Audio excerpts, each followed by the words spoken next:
God of mercy, God of solution.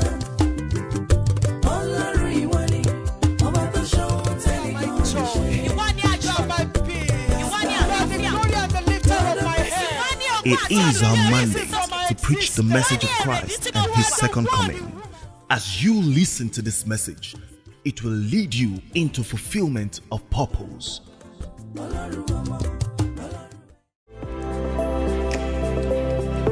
Profile of Our Excellency. I read, Our Excellency Evangelist Dr. Omolewa Ahmed was born into the Akinleye family of Ibadan, Oyo State, southwest Nigeria in the early 70s. She started her education at the University of Ibadan Staff School and later proceeded to Victory Nursery and Primary School, where she obtained a primary school leaving certificate. Her secondary school education was at the prestigious St. Teresa's College, Ibadan, between 1983 and 1988. Then she advanced to Kwara State Polytechnic, where she obtained National Diploma in Banking and Finance and a higher National Diploma from the Kano State Polytechnic in 1995. Evangelist Ahmed Omolewa possessed a postgraduate diploma in Banking and Finance from Bayero University, Kano. She also bagged a master's degree in Business Administration from the Anderson University, USC, in the year 2018. She holds a master's degree in leadership management from the Trinity Western University, Canada in 2020. In July 2019, she was awarded an honorary Doctor of Divinity by the Crowther Graduate Theological Seminary, Abeokuta. All her life, she has been involved in one humanitarian work or the other. The assumption of the office of her husband, Dr. Abdul Fattah Ahmed, as the Executive Governor of Kwara State in the year 2021 widened the scope of her humanitarian services as she assumed the role of the mother of the state, which she did so well. Between May 2021 and May 2019, in her capacity as the First Lady. In pursuit of her passion to touch lives positively, Her Excellency founded the Lear Foundation as a vehicle to deal with social, economic, and health issues of children, women, and youths. Through the foundation, she has brought succor to hundreds of thousands of people, especially children, the widows, and the aged, physically challenged persons, people with health challenges, the extremely poor, and vulnerable, among others. Mrs. Omolewa Ahmed is a woman with many parts. She is presently alongside running the foundation. Also the Chief Executive Officer of Lear Group of Companies with interest in finance, medicine, education, production, catering, and commodities. Evangelist Omolewa Ahmed is a kind-hearted woman, selfless and genuinely caring. She is a devout Christian who loves God passionately. In the year 2015, she was ordained an evangelist at the Christ Apostolic Church. She is a visionary of God's Mercy Solution Ministry and a preacher of the gospel of Jesus Christ, in capital letter. In recognition of her activities and contributions to mankind, several organizations and institutions bestowed on her several awards. For Her Excellency, Evangelist Dr. Omolewa Ahmed, it is all about Jesus. Good afternoon, everyone. Thank you so much, Mommy Olotu. I never take for granted every opportunity that you obliged me. Thank you so much, ma. My journey as a business person, I was raised by a single mom who was into trading. So I grew up with the mentality of I go to shop with her. So I think that's where the business thing became part of me. And after I got married and we were in Kano, I realized I'd finished my education. So what next? I was trying to get a white collar job. It wasn't coming, and I remember that when I came in, Mommy spoke about each and every one of us, we have gifts inside of us. There are things that we are passionate about. There are things that we just love to do. And I realized that right from as early in life, as early as 8, 9, 10, anything that has to do with the kitchen, I love to cook. So, and my mom, I recollect that every time there's a function, and maybe she's always, because of the kind of family, she didn't have a husband. Looking back now, I think she was really relegated to that position. So most of her friends were people who had mommies and daddies. So when they have any family ceremony or something, mommy is always the one in charge of the caterers. So they always, that's the section they coin out for her. And automatically, I was the only one living with her. I was the only child as at then. So when she's going and the omoloko, so I go with her. But for me, I enjoyed it. I didn't see it as anything. It didn't come to me like maybe it was punishment or no. I just enjoy it. So I'm always around Adogon, and even when they say, oh, you are too young, I just want to be around those women. So that is one thing that I noticed, and I also realized that along my journey, when I had to go and live with somebody, I moved away from my mom's house. The person I went to live with too happens to be somebody who loves to cook. So she too, when she has friends, when they are doing function, she's the one they will bring their stuff to. So we will cook. So, looking back, I think God actually allowed me to pass through those phases, because every time there's a function, in fact, the woman I lived with is a younger sister that was my friend that we met in Kwara Poly. So I went home with her. That's a long story. But I was always the only one that was available, because naturally, I love it.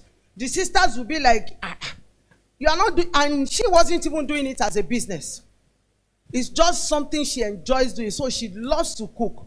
So she found I was readily available. So after I got married and I finished my HND, I was trying to get a white collar job. It wasn't coming. Then another thing was, because I love to cook, it also became a passion for me. So I was serving in church in that area. So I was in the hospitality unit. Every time there's a guest, God had opened so many doors for me through this cooking stuff. So that even when Bishop Oyedepo comes to Kano, then, because I used to go to Living Faith Church, I'm the one that will make his meals. So it's just been part of me. So when at a point in my marriage, I finished my HND, I was trying to get a white collar job. It wasn't coming. I had a lot of crises. I was almost running into depression. Then my pastor, my bishop, he just looked at me. This is what you love to do. And in Living Faith, we run, Bible school. Every summer, every holiday, there's a Bible school going on. So that's how my pastor just called me and said, do you mind? Can you do this? So that's how I became a food seller in church. So that's where the business part of it, because when I tell my stories, people are always wondering. I tell them I started from selling 10 naira eba. So, and I didn't have a capital to even start the business, because I had a lot of crises in the house. My husband, even though was a senior manager, he wasn't willing at that time. There was the issue of the strange woman. So I was just like a figurehead, just existing. So that's how the business part of it started for me. So I started cooking. It started as a service. Then from service, the church offered that, okay, come and start selling food. And gradually, then also when there are functions in church, if you are doing ceremony too, because I enjoy it, I will write list for you, buy it, I will cook for you. So in the course of that, I met, mom, when doctor was, barrister was speaking the other time, she spoke about finding help in unusual places. I remember then that there was a sister in my church who got married late. It's something we were believing God for. So when she was going to get married, I just looked at it. Okay, what do I have? I don't have money to give her, but I can cook. So I offered to do a voluntary cooking for her. So there's a woman then in Kano. She used to be like the #1 decorator when the likes of the abachas, the whatever are doing functions. It is this woman. Her name is Mrs. Toyin Odutola. So this woman tasted my jollof rice at my friend's son's at my friend's son's wedding. Birthday, because she was one that decorated at the wedding. So she met me there, and it was a time they used to use balloon. They used to use a lot of balloon, and the venue was like an outside place. So by the time she came, I think normally when she does decoration, she will come back to just to see that the work, everything is fine. So by the time she came, the balloon, half of it had busted. So she was expecting, some kind of reaction because I was the one that contacted her. But I approached her from knowing her status. So I was just all over the place. Auntie Toyin came for this. But, I was just running all over the place and, trying to, to just entertain her. So I didn't know she was noticing. So 2 weeks after was my friend's son's birthday. So she came for that birthday. So that birthday was when she actually ate the food. She came with her children. So she called me the Tuesday after that her children said they wanted the jollof rice they ate at the party. So that was the beginning of a complete 360 turnaround in my business. So I started going to her house every week. I will make jollof rice. She will keep in the freezer for the children. I'll make jollof rice. I'll make moi. So this woman, I said she's the #1 decorator in Kano State. So as she's going to the people's house, the moment she negotiates her decoration, she will say, I have a sister. If she cooks rice for you, you will eat another rice. And she's, she's very, very outgoing. She's an Ijebu woman. So she's very, so that's how she held my hand and began to take me into places ordinarily I never thought I could enter. So by the grace of God, my calendar became so full that before we relocated to Ilori, some of those Awusas, because there's a lot of competition. So some of them will change their dates to suit my date because they want me to cook for them, yes. So that was how my catering business, that was how we started. And also in the course of it, at one point I bought a deep freezer. I started selling ice block. That's part of my journey too. And when I'm selling in church, I used to prepare Zobo into bottles. I was selling it too because I couldn't afford minerals. So it was a process for me. And so when Ms. Odutola came full force into my life, then the crisis I had in my marriage was an open show. It was an open shame in Kano then. So a lot of people knew my story. So most people actually, out of pity, so people really, so God began to open doors for me. In fact, the first international trip I made to Europe, it was one of those Awusa's women that asked me to come and make jollof rice for her. Yes. So she was the one that got this Switzerland visa for me because she wanted me to come and cook for her. So that was how the business, started and continued until my husband was transferred to Kwara. It was very tough for me because at that time, I was to the glory of God, I was climbing because at that time from Zobo, I became one of the major distributors for Coca-Cola. I was, so my business was really booming, but I didn't have a choice but to pack everything up and come down to Kwara. And when we came to Kwara, I continued in the business. I was doing it, but it wasn't, of course, not at that scale, but I was still doing it. And eventually, I opened La Viva Buka. But because of, and also, along the line, other visions were coming. The office came. God began to speak to me. Ministerial assignments also came. So I had to find a way to marry, all the things that I was doing. But I think one of the major issues I had was having sincere people. So which I think is, the more your business is growing. Because I remember in Kano, God is the all in all, but I was involved in the process from beginning to the end.